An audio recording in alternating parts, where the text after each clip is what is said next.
Hello and welcome back to the Second Day Podcast. My name is Kevin Williams. I'm here with my co-host Marco Rogers, and we are back with another exciting episode recapping Week 8 of college football, Week 7 of the NFL, and getting you ready for the next week. I see no reason to waste any time, so let's get into it. Start off with number 2, Michigan, absolutely dominating MSU despite the current allegations of the sign stealing scandal, which we'll get to later. But Marco, can you give us a quick recap of this game? This is just pure dominance from the beginning. J.J. McCarthy, pretty much a flawless game. Both tight ends got heavily involved. A.J. Barner, career day, 8 receptions, 99 yards, and touchdown. Colson Leveland, another big day. Run game, did its job. Was not really that good. No real big runs. Corum, 15 carries, 59 yards. Edwards continues to struggle on the ground, although he did have some nice receptions through the air. Just complete dominance offensively and defensively. Just could not have asked for a better performance here. Yep, great win for Michigan, 49-0. Next up, number 3, Ohio State gets the win over number 7, Penn State. In a defensive battle, to be honest, 20-12. Ohio State gets it done at home with 10 points in the fourth quarter. Kyle McCord with an okay game, 286 yards and a touchdown, no picks, which is always good. Drew Aller is really what was the downfall of Penn State in this one. 18 for 42. Even though he didn't throw any picks, you simply cannot throw 24 incompletions if you're expecting to beat a team like Ohio State. That's all I got to say. Marvin Harrison absolutely marauded Penn State, 11 receptions, 162 yards. And Penn State's offense just couldn't keep up with the mediocre offense of Ohio State. Marco?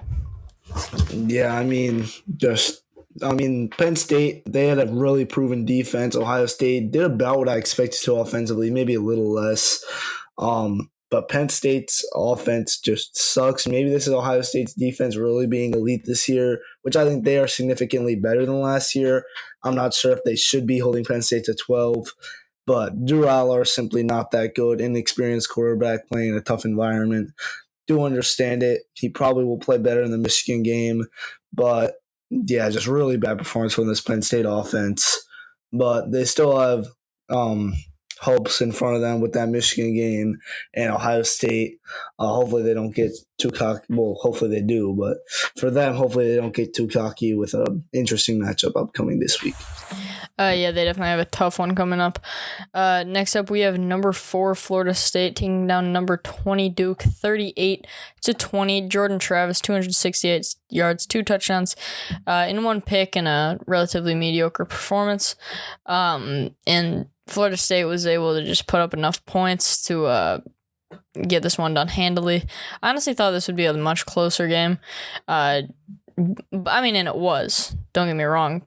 Duke was up 20-17 at the break, but and then no points in the third quarter, followed by 21 unanswered in the fourth by the Seminoles, partially led by Jordan Travis on the ground, but then also you have those explosive receivers. So definitely a good one for Florida State, proving going against some of the doubts that they've faced in the past few weeks. Marco? They didn't really prove anything in this game because Duke was going to win until Riley Leonard got injured. Their backup truly just is not that good at football. Riley Leonard did not have a very good game stats-wise passing. However, he played 1 half and 69 yards was their leading passer, so their backup was not that good. Leonard, not a great passing performance, but Florida State did not really have an answer for him on the ground, and overall this Duke run game was really playing well, at least with the threat of Riley Leonard's passing ability when he was in. But then once their backup came in, he just kind of sucked, and Florida State easily pulled away. Their offense started playing well. Their defense just crowded the box, and they easily pulled away with a dominant fourth quarter. So good performance, but I really would have liked to see this game without Riley Leonard getting injured. Yeah, I guess you could say that, but also Duke in the first half was partially, carried by Jaquez Moore on the ground with that 42-yard run early. And like you said, Riley Leonard has that passing threat. But then again, we've talked about it multiple weeks in a row. Riley Leonard's a much better running quarterback than he is a passing quarterback. And obviously that quarterback that came in is absolutely terrible. But I still think the Seminoles would have gotten this one done pretty handily, even if Riley Leonard played the second half. It's quite possible, even though Henry Beeline came in 1 for 6, 7 yards in the entire second half. I mean, Duke also had a pick six in the second quarter, so Yeah, that did happen. You got the next one. Next up, I'm just gonna talk about 2 games here. Number 8, Texas. They pretty much only beat Houston because of an awful spot on a 3rd and goal. Houston was driving down 7 with about a minute left. They clearly picked up the first down. The running back got it by like 2 yards, then forward progress, moved him back. A D lineman just tackled him back, but they moved him. They marked the ball where he got moved back to rather than forward progress. Then they didn't get on the 4th and goal. I honestly think Houston might have won this game if that didn't happen. Donovan Smith, really a great game here from him. Also a great running quarterback, but he passed the ball very well. Quinn Ewers, he did get injured in this game. He'll be out for a few weeks. He played well while he was in. But CJ Baxter really carried them late here. And good win for Texas, but I mean, this was just a really disappointing performance, and you probably should have lost this game. Yeah, definitely a struggle for Texas, and I don't know if they're going to be able to get done these next few weeks without Quinn Ewers for sure. So definitely a tough break for Texas. Moving on, Virginia stuns number 10 UNC. I mean, this one was very shocking. 31-27.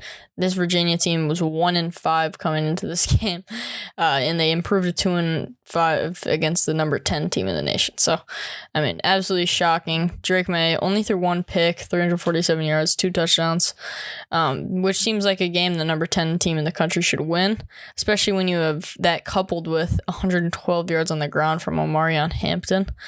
So definitely just a weird game.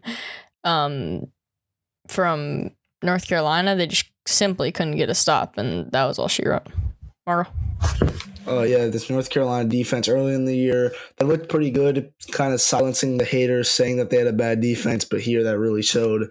And against a bottom 3 Power 5 team in the whole country, you just can't lose. Next up, UCF almost beat number 6 Oklahoma on the road. This is just an unacceptable performance out of Oklahoma. UCF, they had 0 conference wins coming into the game. I believe they had like 2 FBS wins coming into this game, and they really outperformed Oklahoma.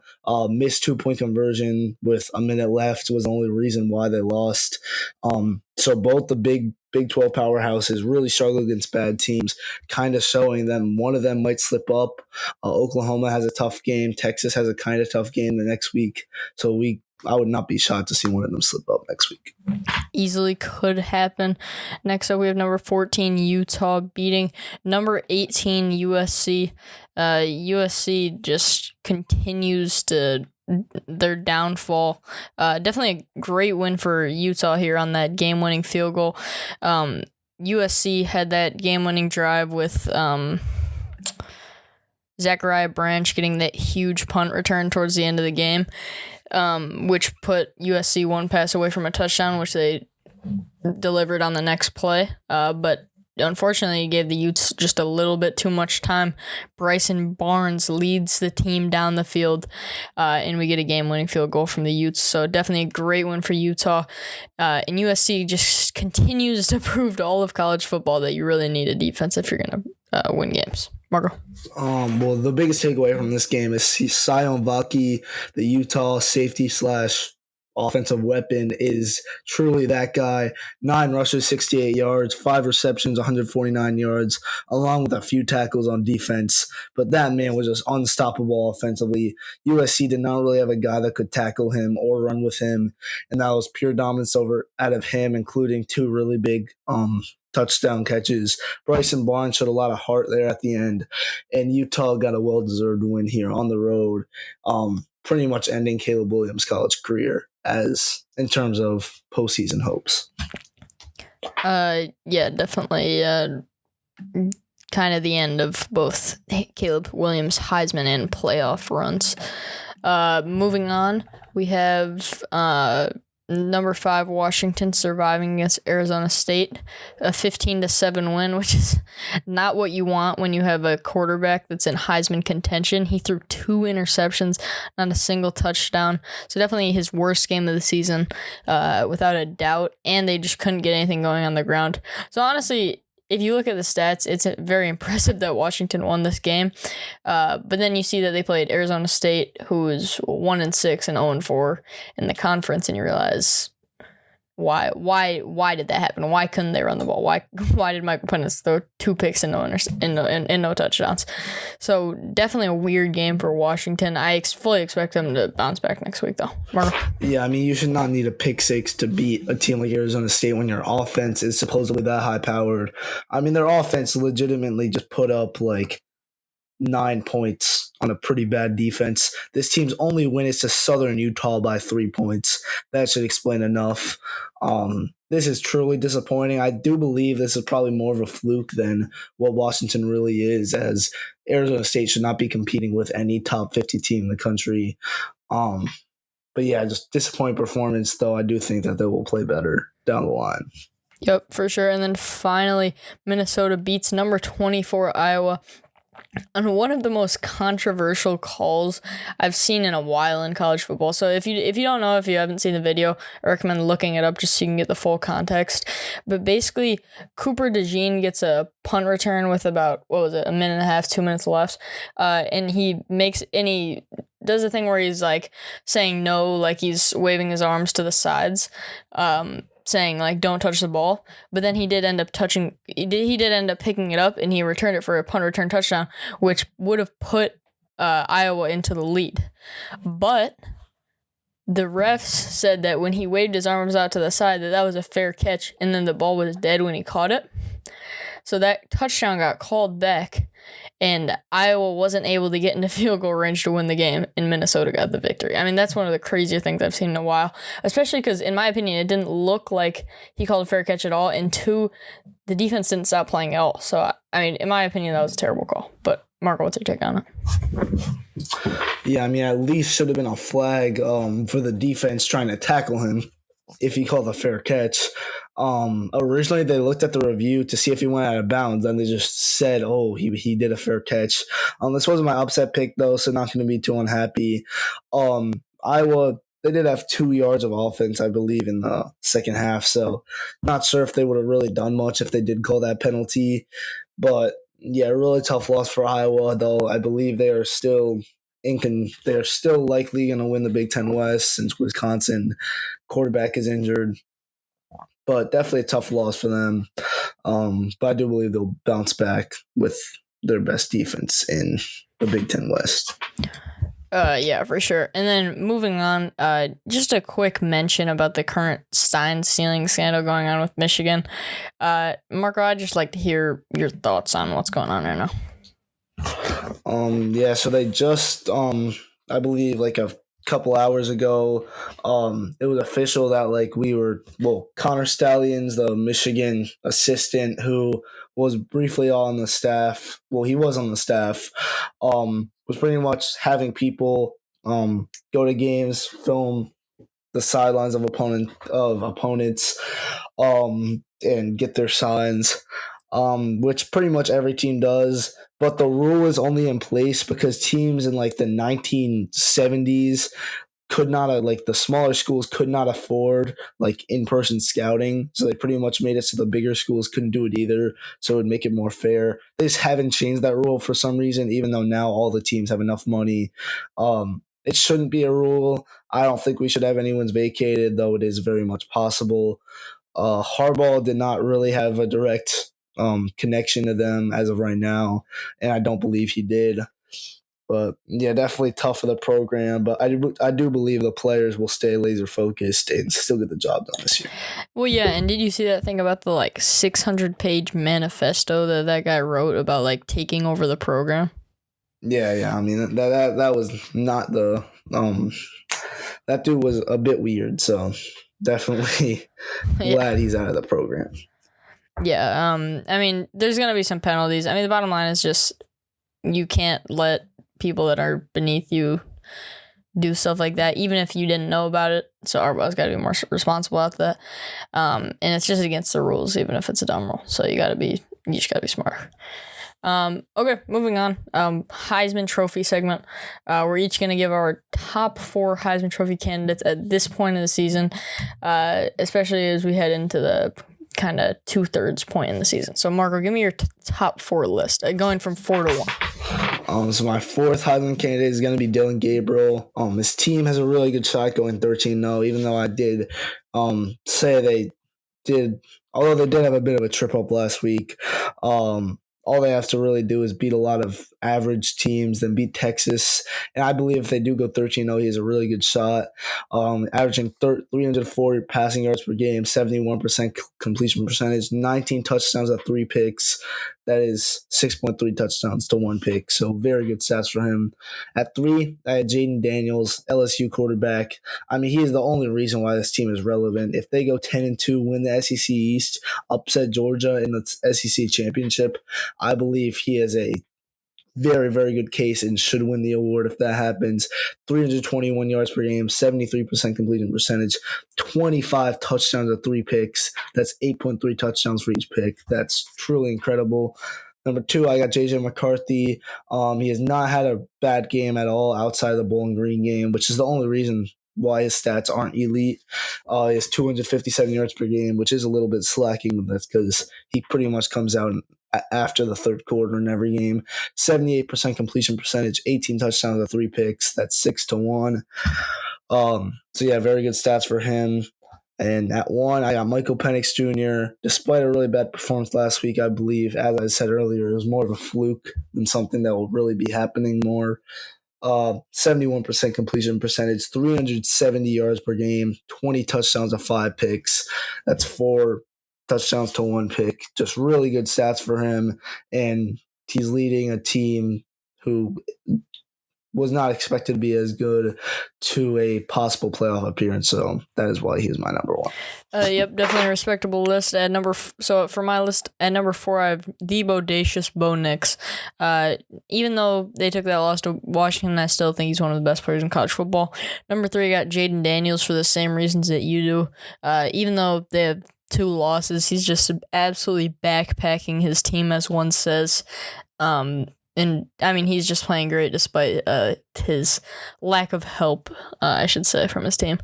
And then number 2, I actually have Michael Penix. I realize his only bad game really has been last week against Arizona State. But also, I don't know. I mean, really, him and my number 1 guy are really interchangeable. But I just thought this week I was thinking he was at number 2. And then at number 1, I have J.J. McCarthy, simply because if he obviously, he only plays 3 quarters, and he's played 4 snaps in the 4th quarter all season, and he didn't need to play those snaps, by the way. And if you remove 1 game from his stats, he hasn't thrown a single pick all season. So I mean, he literally had 1 fluke game, and otherwise he's 18 touchdowns to 0 interceptions or whatever. So I mean, J.J. McCarthy, in my opinion, is playing absolutely phenomenal. He's directing the team amazingly. And I think once we see his first real test against Penn State in a couple weeks, we'll know if he's really built to be a Heisman Trophy winner. Marco? Yeah, definitely a respectable list. Also, guys like Jordan Travis, Marvin Harrison, guys worth to mention. But we think that those are our top 4 guys, respectively. Next up, NFL. Week 7 recap. First up, Pats beat the Bills. Shocking win here. I did not want us to win. However, Mac Jones' career level performance, defense performed well, and just shocking. The moment I saw Buffalo score that go-ahead touchdown, I thought the game was over, but great drive from Mac Jones. Huge win for the Pats. We're not making the playoffs this year, but good momentum win for the franchise. Yeah, I thought it was a great win for the Patriots. I mean, you scored 29 points against the Bills. Very impressive in my opinion. I have nothing bad to say about the Patriots from this one. And then next up, Lions just got humbled. Obviously, you have guys like David Montgomery out, who's been huge, but that's no excuse to let up 38 points. I mean, and don't get me wrong, the Lions have always had have always had trouble with the Ravens over multiple years. This was just embarrassing, though. Like, I get that we needed to lose. Like, eventually we were going to get humbled, but this was very embarrassing. And I do think we're going to bounce back. I still think we're a very good team, and we knew this was going to be one of the harder games on our schedule. But, gosh, this one hurt a little bit, I'm not going to lie to you. Yeah, definitely very humbling here for the Lions. Hopefully they can bounce back. However, I feel like this sort of removes them from my Super Bowl contenders. I still think they're playoff contenders. They are going to make the playoffs. They can maybe make the NFC Championship. But after a performance like this against one of the first good teams they played all year, this kind of removes them from my Super Bowl contender list. I mean, one of the first good teams we played all year. When we played Chiefs, we won at Arrowhead. It's kind of crazy. Yeah, that's why I said one of the first good teams. Yeah, I guess. I mean, yeah, and it's going to happen. I mean, even good teams get blown out, but yeah, I mean, that's definitely a really bad loss. All right, moving on. NFL Week 8 predictions. First off, we have Patriots at the Dolphins. Patriots coming off a very big win against the Bills, as we talked about. And the Dolphins continuing to have their high-powered offense. But they did lose last week to the Eagles. So, Patriots on the upswing. Dolphins, I wouldn't even say they're on the downswing. They lost to a really good Eagles team. Marco, who you got? I have the Dolphins here. We did play them pretty close last game. It came down to a very, very close call. However, I just don't think that we have enough offense. I think we can probably put up 24 points.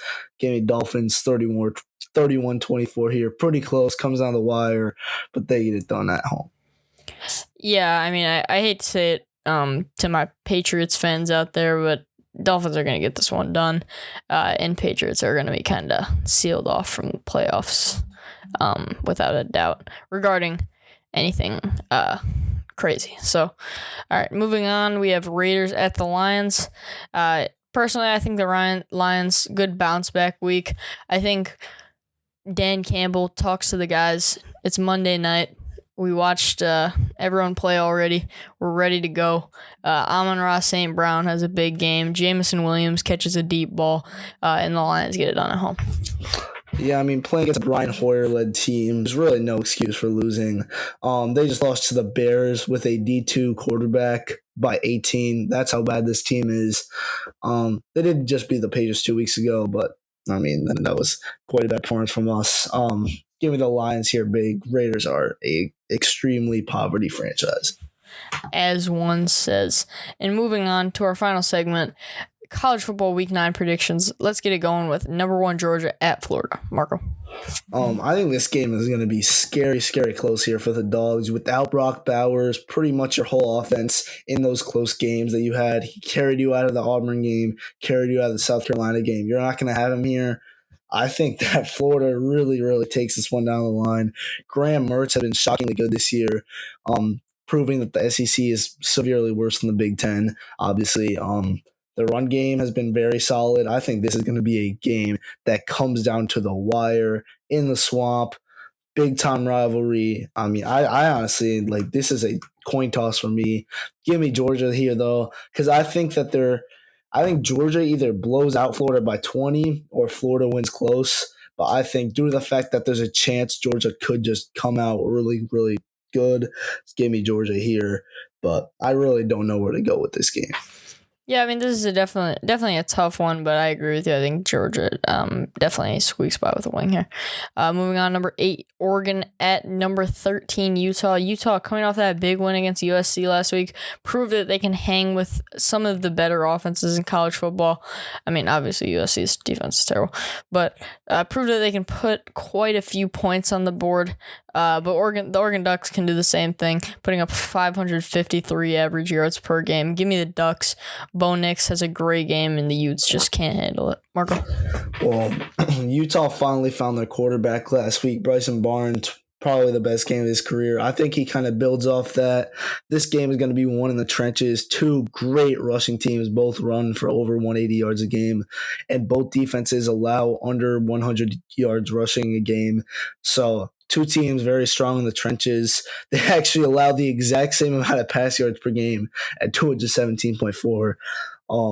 So this is a game definitely going to be one of the trenches. I think Utah's a bit stronger in the trenches. They're at home, really tough environment. Give me Utah here in a close game, ending the bodacious playoff hopes. Yeah, I mean, my only thing with Bryson Barnes' so-called finding his way is that, I mean, he really only completed 14 passes last week. Like, it wasn't like he was this go-to guy that was just getting it done every play. I mean, I get he was relatively efficient, but I just don't think Utah's going to be able to keep up with with a defense that's not as horrific as USC's. But definitely going to be a good one there. Nice one to watch. Moving on, we have number 3 Ohio State at Wisconsin, and I am feeling an upset. Give me the Badgers. I think Ohio State gets cocky after beating Penn State. Kyle McCord panics while that Badgers crowd is jumping around. Throws a couple picks, and the Badgers get it done at home. Marco? The problem with that is the Badgers do not happen to have a quarterback. Tanner Mordecai is injured. They do have an elite run game. Braylon Allen, Chez Malusi, one of the best running back duos in the whole country. I think they can really guard Ohio State well. However, they just won't be able to score. Ohio State proved they have an elite defense last week. Give me Ohio State here, 24-6. I just truly think that Braden Locke is not a quarterback capable of moving the ball down the field on a pretty good defense. So give me Ohio State here just with defensive dominance, but Kyle McCord does struggle. Yep, definitely going to be an interesting one here, especially for that Ohio State quarterback, Kyle McCord. Moving on, we have number 11, Oregon State at Arizona. Margo, you can take that one. I'm actually going to have this as my upset. Oregon State, number 11 in the country. I think they're a bit overrated. This is a team. They win games in the trenches. DJ Uiagalelei is not a very good quarterback. I mean, he's not bad, but he's just pretty much doing his job this year. They get carried by Damian Martinez. However, this Arizona defense, their strength is in the run defense, and this is a team that will pass all over you and they'll run all over you.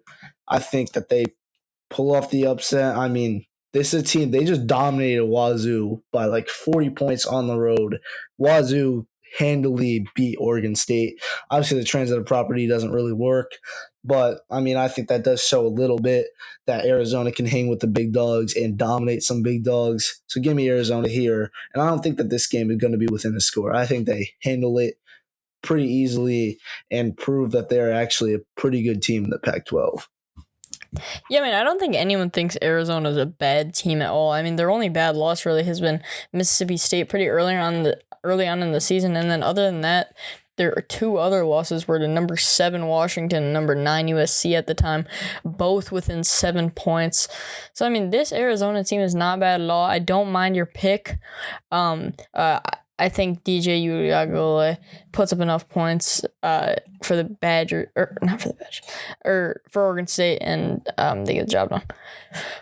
Moving on, we have number 20 Duke at number 18 Louisville. Super interesting matchup. Duke coming off a loss last week, and Louisville definitely has been good, but that loss to Pitt doesn't look good at all. So, Margo, who you got here? These are 2 teams I think are pretty overrated. I mean, Duke's I think is better. I think if Riley Leonard's healthy, I don't know if he is or not, then Duke wins. I think if he isn't, then Duke wins. So give me Duke. All right, that was kind of unnecessary. But yeah, I also think Duke wins here. You just can't lose to Pitt and have my trust in beating a top 25 team again. So moving on to our final game, number 6, Oklahoma at Kansas. This one definitely could be close, especially just because Oklahoma struggled last week against a bad UCF team. I mean, just super weird performance, especially after having beaten Texas earlier in the season. But then again, they're 7-0. I think they get the job done. Margo? This game is definitely going to be tough for me to pick. Kansas is not good defensively. I think Oklahoma will easily put up points. However, I think Kansas also puts up points. Jalen Daniels is injured, but their backup Bean is a pretty good quarterback. Their run game is elite. I think Oklahoma, they kind of struggle here. Kansas controls most of the clock. However, give me Oklahoma here in another close game that probably shouldn't be as close. And I wouldn't be shocked if they slip up in the rankings with the CFP rankings coming up next week. For sure going to be an interesting one. You got anything else? Nope. All right. Thank you all for listening to the Second Take Podcast. We will see you next week. Peace.